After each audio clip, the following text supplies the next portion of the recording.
So we have one more session before we go to transport, and it's a great community message. It is a standards-related message, but more about the community that we have and supporting them.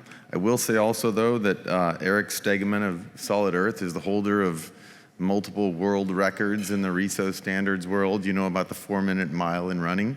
He's, I think, the first person to break the 9-minute barrier in an MLS dataset integration using standards into a product. So welcome, Eric Stegemann from Solid Earth.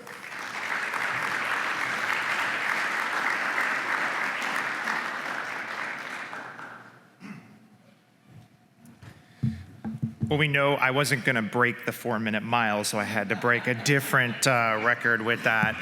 I actually had in high school the absolute worst mile time, pretty much by far. I should mention I was 318 pounds in high school, a little better than that today. Okay, I'm going to talk about 3 license types that we should be considering. You know, hopefully, I don't know, I think Danae went home, but hopefully Danae and hopefully folks from CMLS hear or read about this session or are listening in on the live stream. And I want to talk a little bit about the first of the 3 data types that I'm referring to as IDX for good. And what I mean by that, by the way, I was just given 58 minutes. I don't think anybody wants to hear me go for 58 minutes on Thursday morning, but that's what the clock up here says. Okay, so IDX for good. A lot of issues that we've come up with over the past 2 years have been in the world of just getting data from you guys for some unique need that there would be out there. You know, as an organization, Solid Earth always kind of tries to think outside the box. I don't know if Matt Fowler's in here, but you know, he invented the first web-based MLS platform back in '98 and '99. So Solid Earth has always been about that. Well, 2 years ago, Hurricane Ian hit Florida, and I live in Florida. And when it hit the state, as it was hitting the state, we knew we needed to do something for the folks that were affected. Anybody from down that direction that got hit by Ian 2 years ago? Anybody in here from there? Naples and Royal Palm Coast, et cetera. You have a few people. Orlando also got hit, et cetera. So when that happened, the day that it happened, we started coming up with an idea to spin up a website that people would need housing after this all went through. And we worked with a guy named Jeff White, who's from Fort Myers, and we got a site live. And I just want to compliment almost every single MLS south of Jacksonville participated in this site in 2 days. In 2 days, we turned around the site, and pretty much every single MLS south of Jacksonville got involved. They didn't ask questions. You know, hopefully they knew we were good guys and we weren't going to do anything nefarious with the data. But we got that site spun up. We had Miami, we had beaches, we had Stellar, we had Royal Palm Coast, we had Bonita Estero, we had Naples, we had everybody involved in the site, and we showed rental listings on that site to help people find what was next. A few weeks later, I get a phone call from Jeff White, who helped me get this thing going, and his board did an inquiry on him for giving us the listing feed. Now, I don't know if you guys know the story. Jeff was eventually fired from running that MLS because of giving us the data feed. And the reason behind that was because they said, well, you didn't follow the path of the appropriate way to get data licensed out from the system, and so we're gonna let you go, right?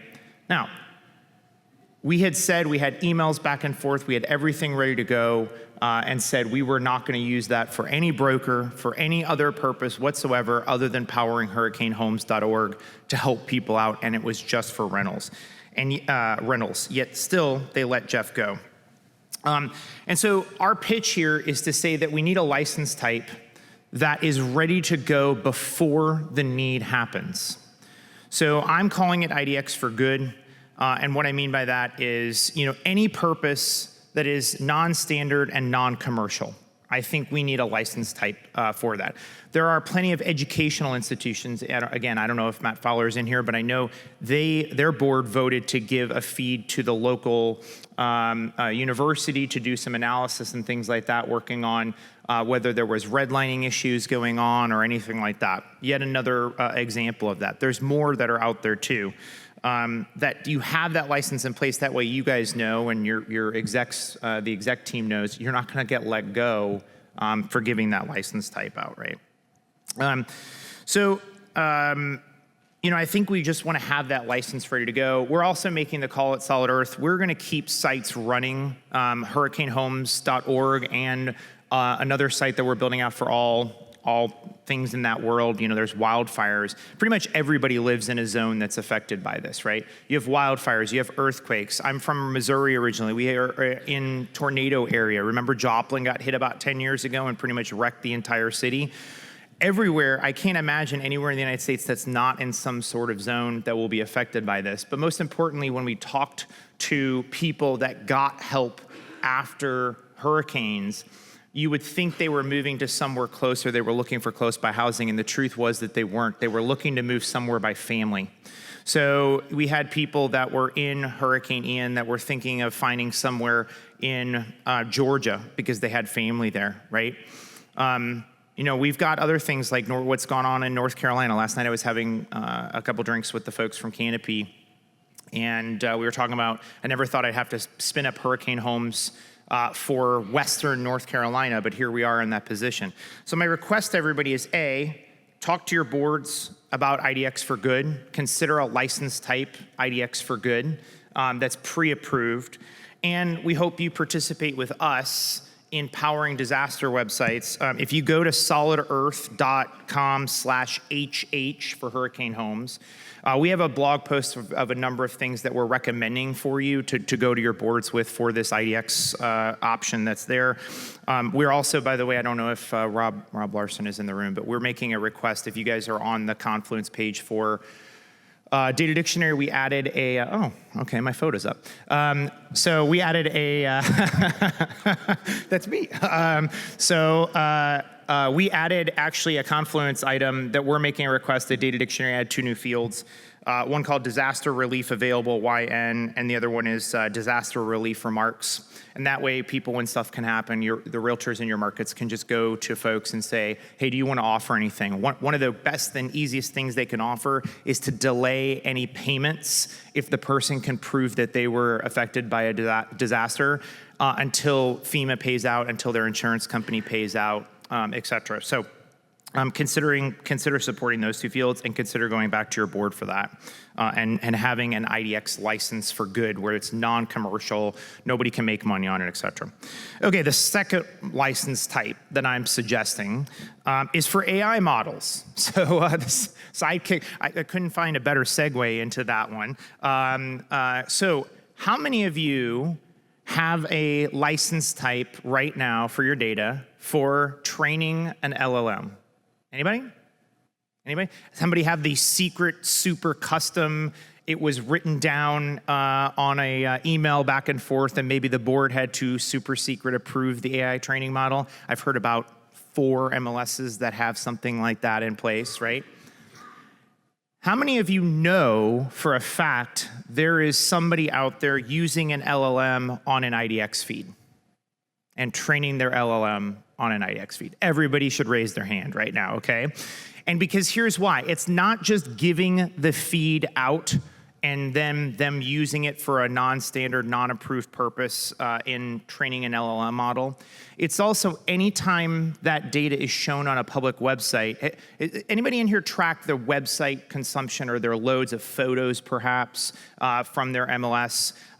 Or if you have a portal website for consumers to look at. Anybody look at your data recently on analytics for bot traffic? If you haven't, I encourage you to go back today, tomorrow, and look at this data. Facebook page crawls to your site are up thousands and tens of thousands of %, not because you're getting so much more Facebook traffic. That's their sneaky way of hiding it, by the way. It looks like it's clicks from Facebook. It's not. It's they're training their Metabot, and they have their LLM is called Llama, and they're training that, and it's scraping all of your data. ChatGPT. Kids have that TikTok ByteDance is the current #1 scraper for AI of portal websites and IDX feeds. I see a few of you that are doing this, so I'm glad I'm in a space where folks are realizing this at least a little bit.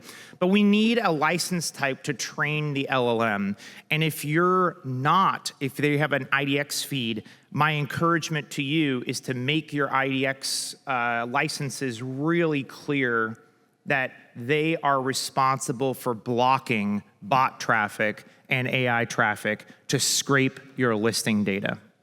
This is not the old days of listing data getting scraped where it goes on a website called Trovit.com from Spain that they decide they want to get in and become a Zillow competitor, and they just scrape listing data. This is a new way that you have no idea that it happens other than you see page views on your website. So start considering this. Start messaging to your members. Start talking to your broker members that they really need to be blocking this traffic unless they have a special license type. And really, they need to block all of the traffic. And anybody that wants that data goes direct to you guys to get that data. By the way, big fan of Cloudflare. Hopefully, folks have heard of Cloudflare. They actually have a way that you can monetize the data through their platform to get paid for your listing data for training the LLMs. Something for you to consider if it's something you want. But AI models, if you're going to use it for an LLM, there needs to be a license for it, right?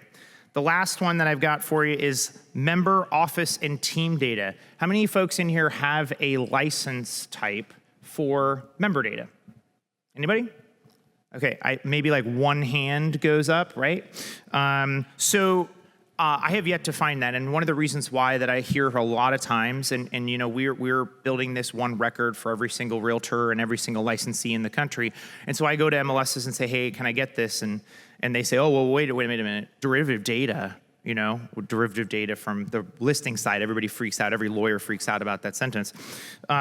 So the license data that's out there, you probably are worried somebody's building some sort of recruiting platform on your data or something like that. But there's better usages for the data, and at least get it out there where it's not scraping portal websites, where it's not scraping broker websites to be able to get that data. Consider a legal way of getting that data out to people that you can see what they're doing, have a license for it, and have an easier time to shut them down if they do something wrong. So, again, we hope everybody wants to participate in Hurricane Homes. I'd love to talk to anybody else about the options for licensing and things and hiccups that we've had, but encourage you to go back to your boards, encourage CMLS and other organizations to really push the concepts of some new license types. Nobody's really done anything in that space for a long time, so really encourage everybody to do that, and happy to jump on and talk to your boards about the need. Thanks.